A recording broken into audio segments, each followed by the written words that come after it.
much do we get for a 401k? It's not like $400,000, is it? $401,000, idiot. And no, you put into it. You only get money back if you prove you're crazy or something. Trying to save up for this Virgin Galactic ticket.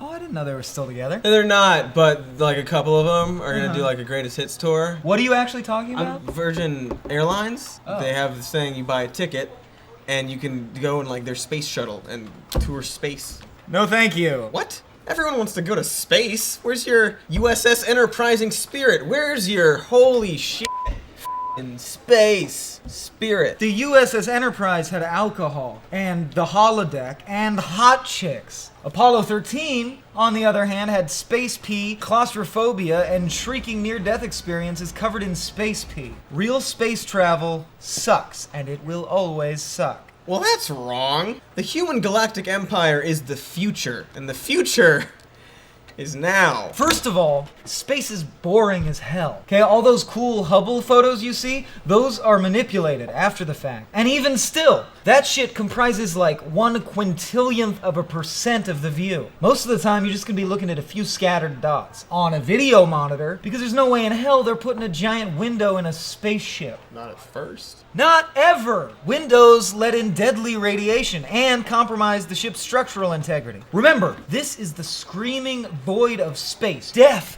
surrounds you. Anything goes wrong. A tiny part breaks, a little micro asteroid rips through your hull, and you're doomed. Floating, helpless, infinitely far away from anyone who could possibly give a shit, especially me, cause space is for suckers and I'll be on Earth. You think flying coach is cramped? Space is gonna be all clown car, with none of the pie and all of the fear. Not at first. Anywhere cool you want to go in space, even if you can go the speed of light, which we can't, the trip is years and years and years, and you need enough supplies for that whole trip. Every square inch of cargo space is precious. You can't even bring water. It's too heavy. You know what you do?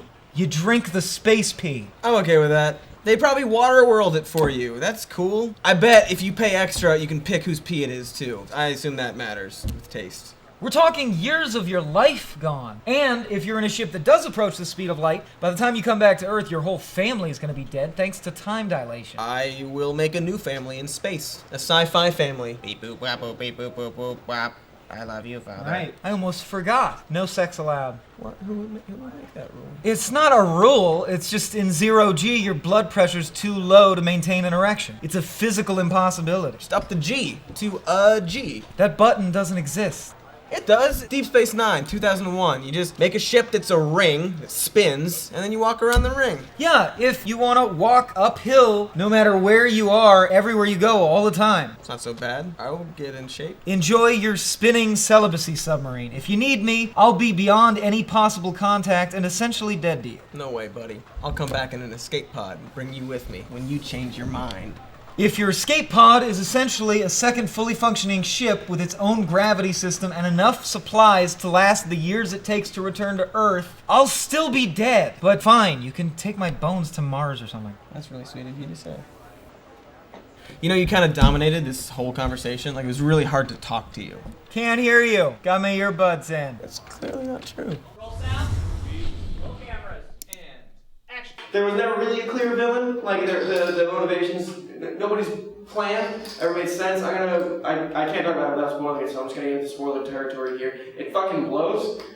Spoilers. And there's a girl in it, but she's not even, it's not clear whose side she's on at any time, and like the relationship between McClane and his son is absurd because they think, oh, my son is a screw up, I gotta go get him out of trouble again. But he's like clearly a well-trained spy, so it's not like he must have gone to spy school, right? He must have had some kind of military training to be a spy in Russia. So Willis must have known that he wasn't a screw-up. He must have known that for so long because he's like that going to spy college or whatever. Why would Willis be like, oh, he's in prison again? How could he,